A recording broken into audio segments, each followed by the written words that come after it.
तो हमने finally previous class के अंदर क्या एक्सप्रेशन देख लिया था,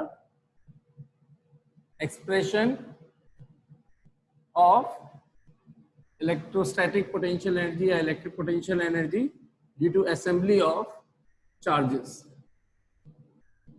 assembly of charge system. 2 charge system का देख लिया था, 3 चार्ज सिस्टम का देख लिया था।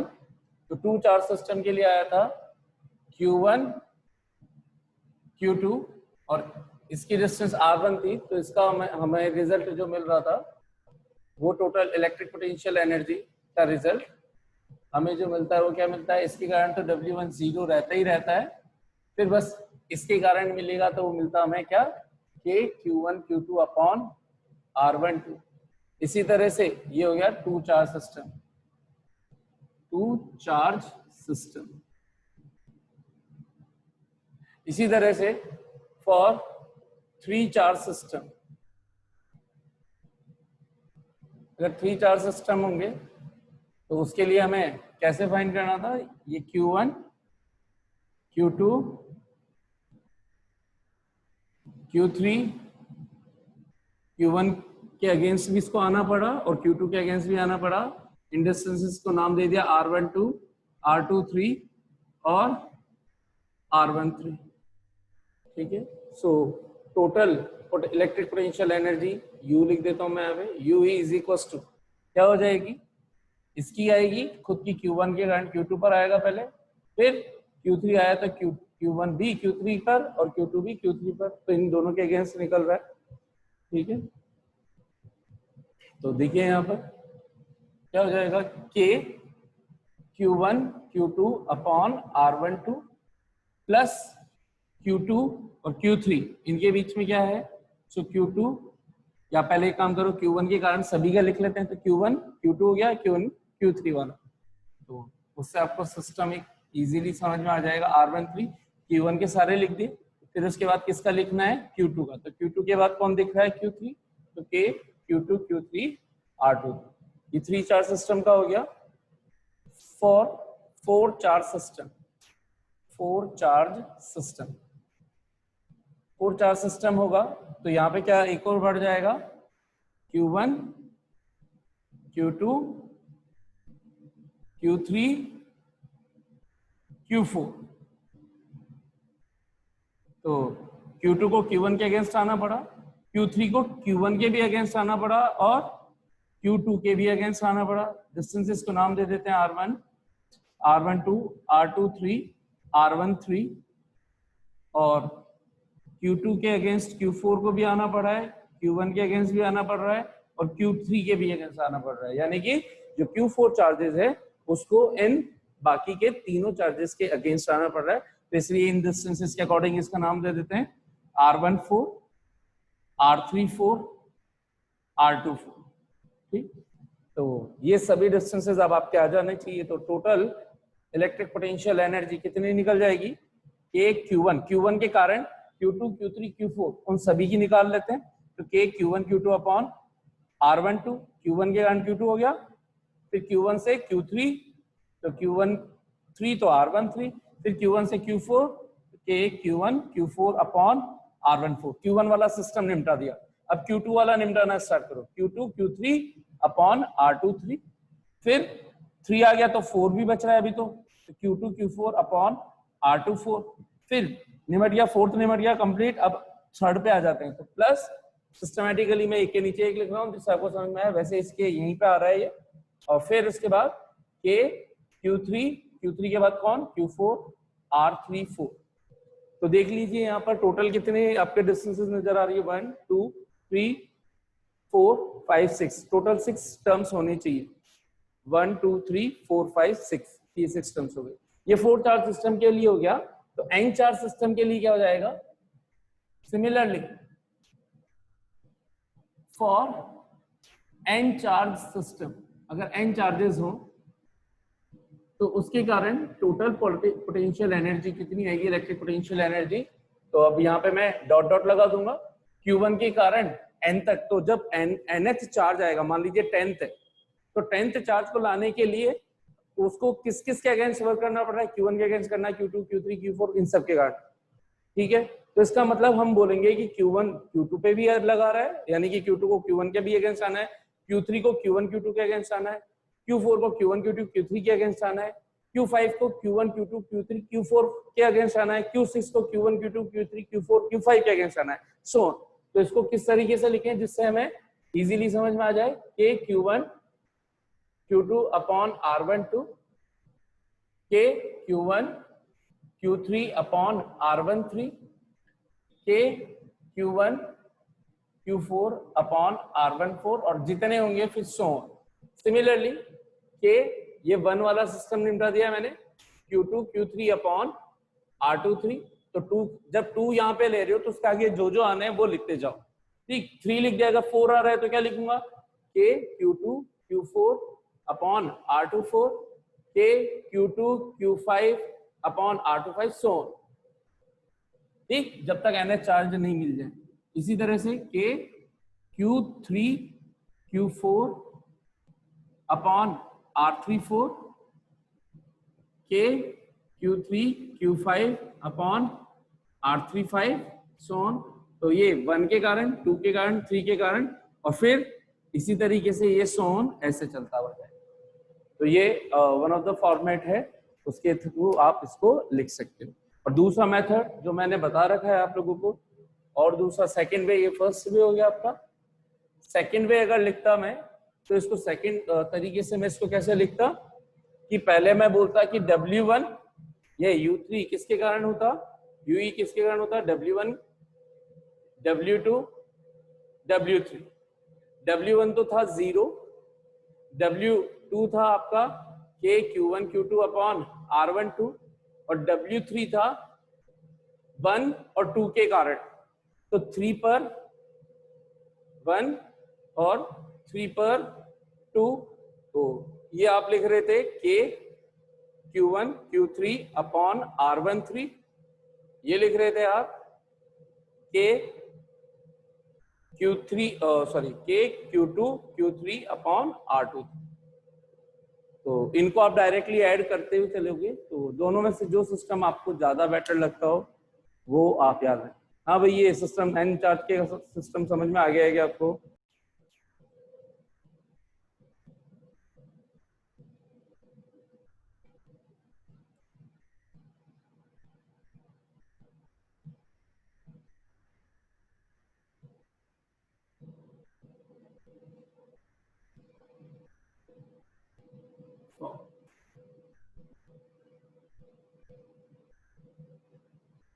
हाँ भाई, देखिए यहाँ पर expression of electric potential energy in an external electric field for a single charge. तो पहले वाले में और इसमें डिफरेंस क्या है कि फर्स्ट टाइम हमने बोला था कि कोई सोर्स चार्ज था ही नहीं, यानी कि कोई एक्सटर्नल इलेक्ट्रिक फील्ड स्टार्टिंग में था ही नहीं, इसलिए Q1 को जब लाए थे तो क्या था, वर्क डन क्या हुआ था, 0। फिर उसके बाद हमने कैलकुलेशन स्टार्ट करी थी। अब यहाँ पर क्या बोल रखा है कि ऑलरेडी कोई सराउंडिंग के अंदर इलेक्ट्रिक फील्ड है आपके पास, किस डायरेक्शन में नहीं पता, बस ये मान लीजिए कि है, तो थोड़ी देर के लिए मान लीजिए कि इलेक्ट्रिक फील्ड यहाँ पर E है।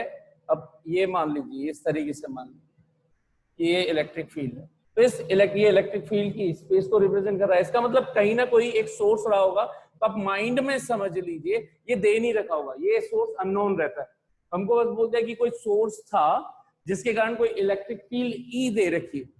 तो अगर किसी चार्ज को, सिंगल चार्ज को लेकर के आए, जिस पॉइंट पर, अगर किसी पॉइंट रैंडम पॉइंट P पर लेकर के आए जिसकी ओरिजिन से डिस्टेंस, तो ओरिजिन क्या कहलाएगा, जिस जगह पर सोर्स चार्ज को प्लेस किया जाता, that point where the source charge would have been placed, from that point the location or position vector of point P is given, that let's suppose it is R vector।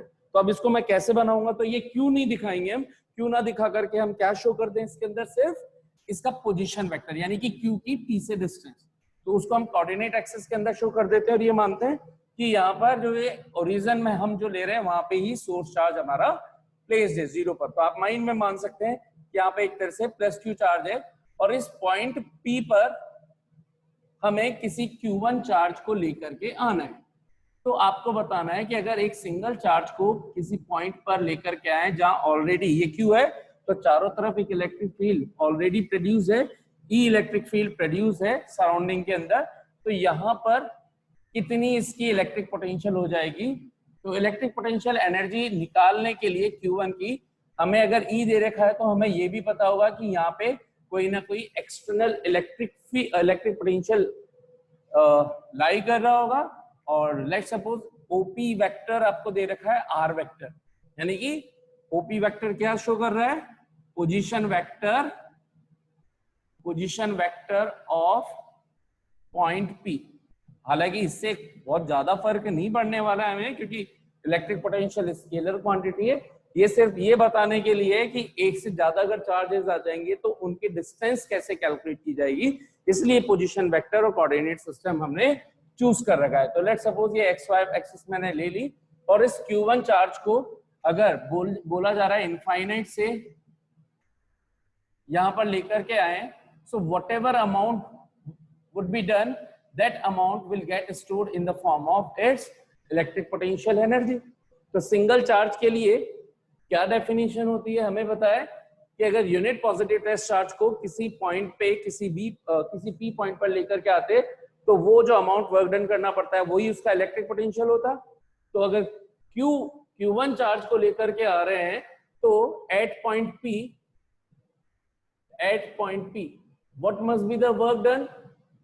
Work done will be W is equal to कितना हो जाएगा? Q1 या Q मान सकते हो आप, इसको Q भी मान सकते हो, तो सिंपली Q ही मान लेता हूं, अभी एक ही चार्ज है। Q into charge being move, charge जिसको आप मूव करा रहे हो, move into electric potential present at that point, electric potential present at that point. ये आपको डेफिनेशन माइंड के अंदर ध्यान रखनी है, वर्डिंग डेफिनेशन। सो W क्या हो जाएगा? किस चार्ज को मूव कराया गया? Q। और P पॉइंट पर कितना इलेक्ट्रिक पोटेंशियल है? V। सो QV। ये पहले भी कर चुके हैं, बस ये एक अलग से हेडिंग आपके NCERT में दे रखी है, इसलिए मैं इसको अलग से करवा रहा हूँ फिर से। So W is equal to QV joule. Obviously बात है, this work done will get stored in the form of its potential energy UE। So UE is equals to QV joules। ठीक है, ये सिंगल चार्ज के लिए हो गया।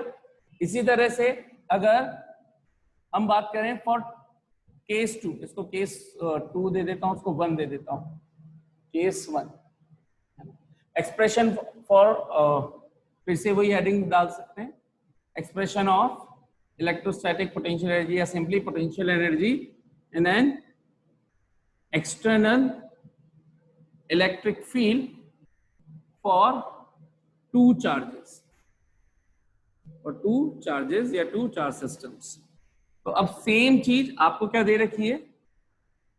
यहां पे ये X Y, अब आपको बोल दिया एक बार पॉइंट P जहां पर ये ओरिजिन पर कोई सोर्स चार्ज होता Q, जिसके कारण इलेक्ट्रिक फील्ड पूरा चल रहा है सराउंडिंग के अंदर।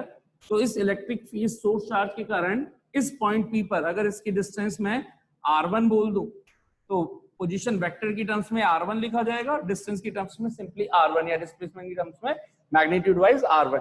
तो R1 डिस्टेंस पे मैंने पोटेंशियल कंसीडर कर लिया, V1 है यहाँ पर। और इसी तरह से मान लीजिए कोई दूसरा पॉइंट है, ये पॉइंट है Q और यहां पर पोटेंशियल है V2, किसके रेस्पेक्ट में? पोजीशन वेक्टर R2 के रेस्पेक्ट में। Q का पोजीशन वेक्टर क्या बोल दिया हमने? R2 vector. अब आपको बोला गया है कि दो चार्जेस को आप लेकर के आइए, Q1 को और Q2 को। तो जब Q1 को V1 वाले पॉइंट पर लेकर के आ रहे हैं,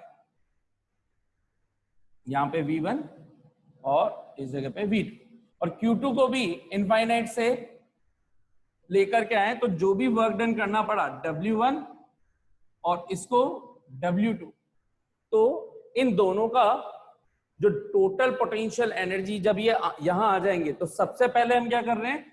first charge at A time, हम वन चार्ज की बात कर रहे हैं सर, है ना? वन फर्स्ट चार्ज को Q1 को लाएंगे तो सिर्फ इसको, इस सोर्स चार्ज का जो इलेक्ट्रिक फील्ड चल रहा था उसके ही अगेंस्ट, यानी कि इसके ऊपर जो फोर्स ऑफ प्रोपल्शन लगता उसके ही अगेंस्ट वर्क डन करना पड़ता। तो वो W1 सिर्फ और सिर्फ किसके कारण होता? प्लस Q के कारण। लेकिन जब Q2 को लाएंगे तो Q1 ऑलरेडी आ चुका है यहां पर, इस पॉइंट पर Q1 क्या हो चुका है, आ चुका है। तो जब Q1 यहां आ जाएगा तो Q पॉइंट पर Q2 को ला रहे होंगे तो उसको फिर से दो चार्जेस के अगेंस्ट वर्क डन करना पड़ा। एक अननोन सोर्स चार्ज जो इलेक्ट्रिक फील्ड खुद प्रोड्यूस कर रहा है, जो हमारा गिवन टर्म्स है कि इलेक्ट्रिक फील्ड ई दे रखा है, तो ई किसके कारण प्रोड्यूस हुआ होगा, जो सोर्स चार्ज होता, यानी कि unknown source charge, but unknown की जगह क्या बता दिया हमको, उसका इलेक्ट्रिक फील्ड। तो ये ई दे रखा है हमें, ठीक। उस ई के रेस्पेक्ट में यहां पर हमने बोल दिया, क्योंकि हर एक डिफरेंट पॉइंट पर इलेक्ट्रिक पोटेंशियल क्या होगा, डिफरेंट डिफरेंट। तो यहां क्यू पॉइंट पर बोल दिया हमने इस सोर्स चार्ज के कारण R2 डिस्टेंस पर V2 इलेक्ट्रिक पोटेंशियल, इस सोर्स चार्ज के कारण R1 डिस्टेंस पर V1 पोटेंशियल, ठीक। तो जब Q2 को मूव करूंगा तो ना सिर्फ इसको इस Q चार्ज के कारण, इसको Q नहीं बोलता हूं क्योंकि यहाँ Q सोर्स चार्ज आप अज्यूम कर रहे हो ना, इसको हम बोल देते हैं AB पॉइंट बोल देते हैं, ये पॉइंट A, पॉइंट B। तो B पॉइंट पर जब Q2 को लेकर के आऊंगा तो इसको ना सिर्फ कैपिटल Q के कारण कैपिटल Q के अगेंस्ट वर्क करना पड़ेगा, बल्कि Q1 के भी अगेंस्ट। तो Q1 के अगेंस्ट वर्क डन करना पड़ेगा, तो इसका मतलब इसके बीच की भी डिस्टेंस पता होनी चाहिए। तो यहां से डिस्टेंस कैसे फाइंड करते हैं, डिस्टेंस बोले तो ये स्ट्रेट लाइन ही आती है इन दोनों के बीच की, स्ट्रेट डिस्टेंस।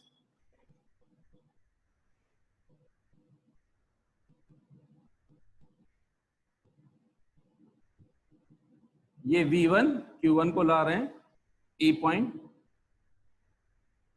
और ये वाली डिस्टेंस तो A से B की तरफ आएगी ये डिस्टेंस, इसको बोल दिया हमने ये R1, ये R2, ये R12, ठीक है। सो इसके अंदर इसको निकालोगे कैसे, अगर वेक्टर फॉर्म में इसकी डायरेक्शन निकालनी पड़ जाए आपको, तो by using triangle law of vector addition. ये दो कंटिन्यूअस साइड्स हो गई, R1 vector R12 vector is equals to R2 vector, तो R12 वेक्टर क्या हो जाएगा, R2 माइनस R1, ठीक है, वेक्टर वाइज। तो यहां पर अब अगर मैं टोटल लिखूं, यहां पर UE टोटल, तो वो क्या क्या हो जाएगी, पहले तो इसको इसकी बात कर लें, तो ये हो जाएगा Q1 V1, ठीक, प्लस इसका तो काम खत्म हो गया, Q2 को लेकर के आ रहा हूं तो ऑलरेडी V2 है, तो Q2 V2 ये तो इसका खत्म हो गया, लेकिन इसको इसके अगेंस्ट भी तो वर्क डन करना पड़ा होगा।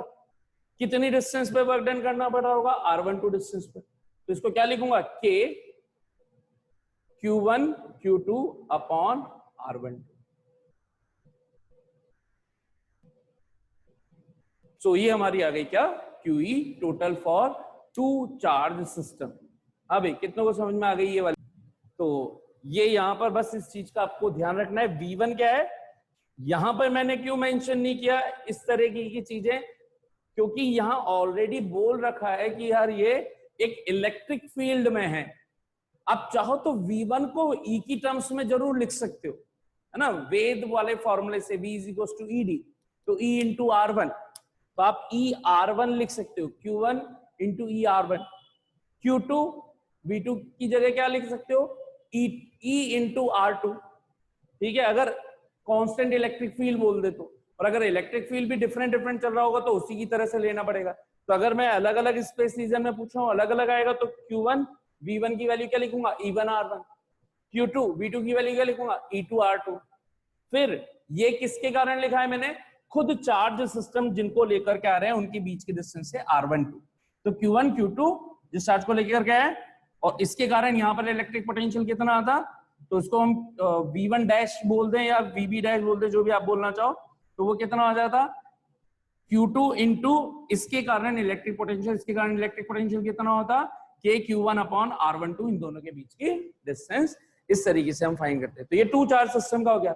सिमिलरली थ्री चार्ज सिस्टम और n चार्ज सिस्टम, मेरे हिसाब से अब आप लोगों को समझ में आ गया होगा, तो मैं यहीं पे इसको कंप्लीट कर देता हूँ कि two charge three charge system को कैसे करते हैं। भाई अब सबको समझ में आ जाना चाहिए, and everybody should give me the answer now. Mind लगाओ, इमेज बनाओ हवा में, और बताओ क्या आंसर आना चाहिए। जल्दी से आप लोग बोलेंगे और मैं लिखूंगा, ठीक है। A B C, ये B यहां मान लेता हूं और ये C यहां मान लेता हूं। जल्दी जल्दी, ये R1 डिस्टेंस दे रखी है, R2 डिस्टेंस दे रखी है, R3 डिस्टेंस, ये पॉइंट A B C, तीन चार्जेस को अलग अलग पॉइंट पर लेकर के आ रहे हैं, Q1 को, Q2 को, Q3 को। तो अगर मैं आपसे पूछूं कि UE टोटल, तो वो किस किस के कारण आएगी? UE due to Q1, UE for Q2 और UE फॉर Q3। अगर U से परेशान हो रहे हो तो आप W1, W2, W3 भी लिख सकते हो। W1, W2, W3। W1 क्या होता बताइए भाई, बोलो। Q1 V1। क्या लिखूं यहाँ पर? Q1 इंटू, अगर यहाँ पे पोटेंशियल मान लिया V1, यहाँ पोटेंशियल V2, ये पोटेंशियल V3, ये सभी V1, V2, V3 यहाँ जो सोर्स चार्ज प्रेजेंट होता उसके कारण हो रहे होते। और ये आपको मान लीजिए दे दिए गए हैं कि V1, V2, V3 are the electric potential because of the unknown charge that would have been placed at origin. So now tell me the answer.